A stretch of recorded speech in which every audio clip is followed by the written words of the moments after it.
Assalamualaikum warahmatullahi wabarakatuh. Perkenalkan, nama saya Noviantiani, mahasiswi Fakultas Psikologi Untak Samarinda. Pada kesempatan sekali ini saya akan membahas tentang pengobatan tradisional, yaitu kerokan. Indonesia memiliki berbagai macam jenis pengobatan, mulai dari medis hingga non-medis, seperti pengobatan alternatif atau pengobatan tradisional bisa ditemukan di sini. Berbeda dengan medis yang memiliki standar dan dilakukan oleh dokter, pengobatan tradisional biasanya diperoleh dari tradisi turun-temurun. Dari beragam pengobatan tradisional yang ada di Indonesia, siapa yang tidak mengenal kerokan? Kerokan terdengar sangat akrab bagi masyarakat Indonesia. Kerokan sering digunakan untuk mengusir masuk angin oleh orang Indonesia. Tradisi kerokan sendiri telah dilakukan secara turun-temurun dan diwariskan sejak dulu oleh para nenek moyang. Bisa dikatakan menjadi pengobatan alternatif yang cukup banyak dilakukan orang Indonesia. Keluhan seperti tidak enak badan, mual, dan masuk angin pun dipercaya bisa diatasi dengan kerokan. Kerokan sendiri adalah sebuah teknik pengobatan dengan metode menggaruk dan menekan permukaan kulit menggunakan minyak dan benda seperti uang logam. Kerokan umumnya dilakukan di daerah punggung yang kemudian menghasilkan guratan atau pola merah setelah dikerok. Tanda atau guratan merah tersebut menjadi simbol hilangnya angin dari dalam tubuh. Kerokan juga menghasilkan bentuk atau pola yang mirip dengan tulang ikan karena mengikuti arah tulang-tulang di tubuh. Selain menggunakan uang logam, kerokan juga bisa dilakukan menggunakan batu pipih ataupun bawang merah. Sedangkan untuk minyak, biasanya menggunakan minyak urut atau minyak untuk memijat hingga lotion sebagai pelicin agar tidak terjadi iritasi. Kerokan bisa menimbulkan rasa nyaman dan kecanduan. Menurut National Geographic Indonesia, kerokan berguna untuk memanaskan tubuh dengan mengerok bagian tubuh yang terasa dingin.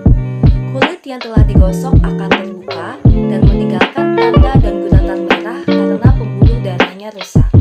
Namun, dengan begitu, kulit memungkinkan untuk menerima lebih banyak oksigen dalam pembuluh darah yang kemudian menetralkan zat beracun dalam tubuh.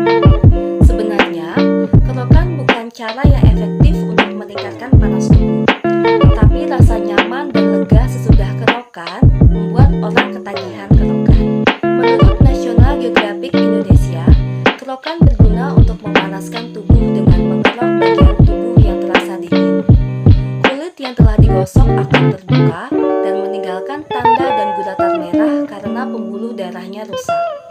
Namun, dengan begitu, kulit memungkinkan untuk menerima lebih banyak oksigen dalam pembuluh darah yang kemudian menetralkan zat beracun dalam tubuh. Sebenarnya, kerokan bukan cara yang efektif untuk meningkatkan panas tubuh, tetapi rasa nyaman dan lega sesudah kerokan membuat orang ketagihan kerokan. Kerokan biasanya dilakukan di area punggung karena dipercaya memiliki 365 titik akupuntur. Karena alasan itulah, mengerok bagian punggung menjadi lebih efektif karena akan menimbulkan pelebaran pada pembuluh darah. Dengan pelebaran tersebut, darah akan lebih cepat mengalir dan membuat suhu tubuh meningkat. Oleh karena itu, bagian tubuh yang paling cocok untuk dikerok adalah bagian tubuh yang memiliki pembuluh darah terpanjang, yakni punggung. Sehingga, apabila titik-titik saraf di punggung tersebut mendapatkan tekanan, hal itu mendorong otak untuk mengeluarkan hormon endorfin sebagai reaksi tubuh untuk menahan rasa sakit dengan memberikan sensasi relaksasi. Rasa rileks dan nyaman tersebut akan membuat seseorang bisa tidur nyenyak dan merasa lebih segar. Budaya kerokan ternyata tak hanya ada di Indonesia. Didik Gunawan Tamtomo yang merupakan guru besar Fakultas Universitas 11 Maret UNS menyebutkan dalam tulisannya di Jurnal Cermin Dunia Kedokteran bahwa ada 4 manfaat kerokan, yakni yang pertama, meningkatkan sistem imunitas spesifik tubuh sehingga mampu bertahan lebih baik terhadap infeksi. Kedua, meningkatkan hormon endorfin yang dihasilkan kelenjar pituitari sehingga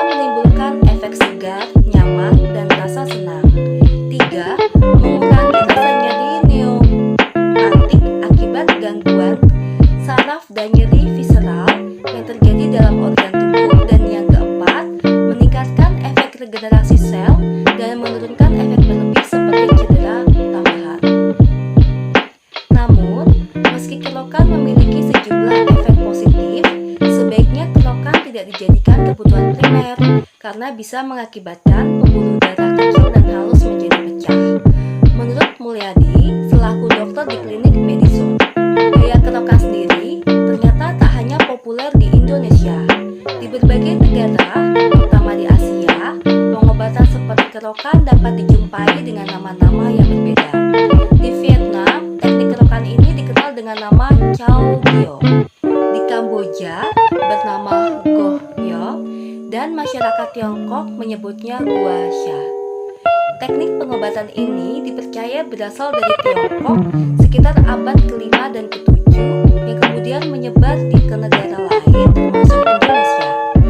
Tradisi kerokan sudah dilakukan sejak zaman dahulu dan digunakan petinggi kerajaan dari Indonesia kala itu untuk terapi kesehatan. Kerokan dalam pandangan kosmologi Jawa. Kerokan juga bisa dilihat dari kacamata kosmologi Jawa. Kosmologi Jawa sendiri adalah cara pandang dan wawasan orang Jawa terhadap alam semesta.